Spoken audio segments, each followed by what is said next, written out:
چه اینقدر موشین؟ میپرسد بلوگر دلوور از رحیم غرمی که با این میلیونر توجک در قصر پرشکوهش و سپس در بوستانسرای او در ورزوف صحبت میکرد. در گراژ رحیم غرمی بیش از 10 ماشین همه لوکس گرانبها و تقریبا همش با رقم‌های کروتوی 99 جمع آورده شدند.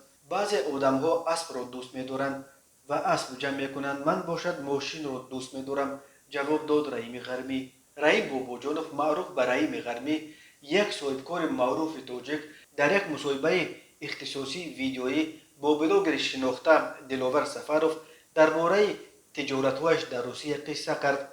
رحیم غرمی گفت سالهای زیاد در خارج کار کرده است که آنجا گپ‌بافی نیست، ولی در تاجیکستان از گپ مردم بسیار خسته می شود و علمش می کند.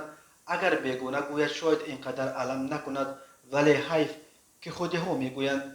راستی از گپ‌های بافته در اطراف نامم بسیار علم می کند، گفت او. معلوم نبود که آیا منظور او خبرهای اخیر درباره از شهروندی روسیه محروم کردن این میلیونر تاجیک بود یا چیز دیگر.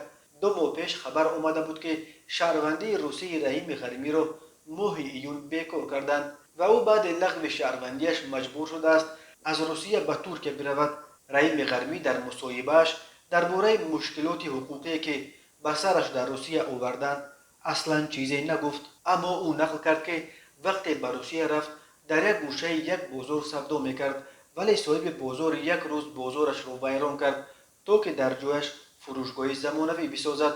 برای ما در این فروشگاه نو حتی در یک گوشه‌اش هم جای یافت نشد و من راستی آن وقت از علم گرسته بودم، دست و دلم به کار نمی رفت، حتی ورزش را بس کردم، ولی با کمک خدا باز به پای خود راست شدم و چند سال بعد رفتم و همان فروشگاه 3 قبضه زمانوی را که در جای بازار ما ساخته بودند، آن وقت مرا حتی به یک گوشه‌اش هم راه نداده بودند، با همه 120 مغازه‌اش خریدم. این فروشگاه پره از ما شد.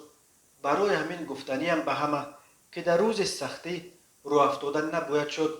روزی می شود که خداوند به شما چیز بهتر از آنچه را که از دست دادید میدهد، نقل کرد رحیم. او از تجربه خودش نقل کرد که سال 2008 بانکروت شد، ولی توانست کار را دوباره از صفر آغاز کند و بازم به پا بخیزد. رحیم غرمی میگوید به نظر وی پول انسان را دیگر نمی کند، بلکه کی بودن او را نشان میدهد. وقتی که به روسیه رفتم مثل همه تاجیک‌های دیگر من هم عذاب زیاد کشیدم، سختی را دیدم، سردی را دیدم، پستی را دیدم، حتی گرسنگی را هم دیدم. دائم کار میکردم، حتی وقتی که در تجارت موفق شدم بازم شب و روز از پس کار بودم، ولی یک وقت به خودم فکر کردم که زندگی نباید چنین باشد، نباید همه عمر آدم فقط در کار و کار گذرد. ما برای کی کار میکنیم؟ برای پدر و مادر، برای فرزندان خود. و من به خودم تصمیم گرفتم که وقت خود را تقسیم کنم. امروز من بسیار وقت خود را در پیش پدر و مادر، در پیش زن و فرزندان میگذرانم، میگوید او. دلاور سفروف از رحیم غرمی پرسید که شما از پس پول میدوید یا پول از پس شما؟ رحیم غرمی در پاسخ تبسم میکرد و این مسئله را آورد.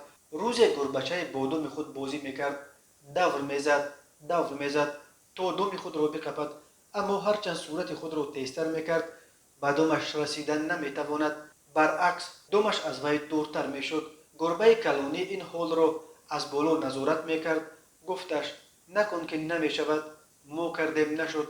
گربچه گوش کرد و از پس کار خود رفت، اما دید که دم از پسش آمده ایستاده است. هر قدر از پس پول دویدی پول همان قدر از تو دور می شود. اگر کارت را دوست داشتی، با محبت کار کردی، پول از پس تو می آید. رحیم غرمی گفت هابی او ورزش است و بخصوص به گشتن طرز آزاد علاقه دارد. او در طولور ورزشی هنر خود را در گیمناستیک و وزن برداری و مشتزنی به دلاور نمایش داد و با این بلاگر گشتین هم گرفت.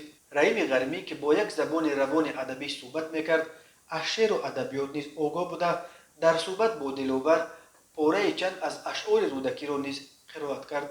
او به صاحبکاران تاجیک همچون مصلحت گفت راستی من در زندگی هر چه یافتم از دادن یافتم.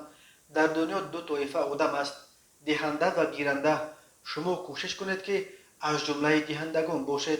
این مانند دانه گندم است که شما به زمین می اندازید، آن بزرگ می شود و خوشه‌های بزرگ به بار می‌آورد. آنچه که شما می‌دهید همان از شماست.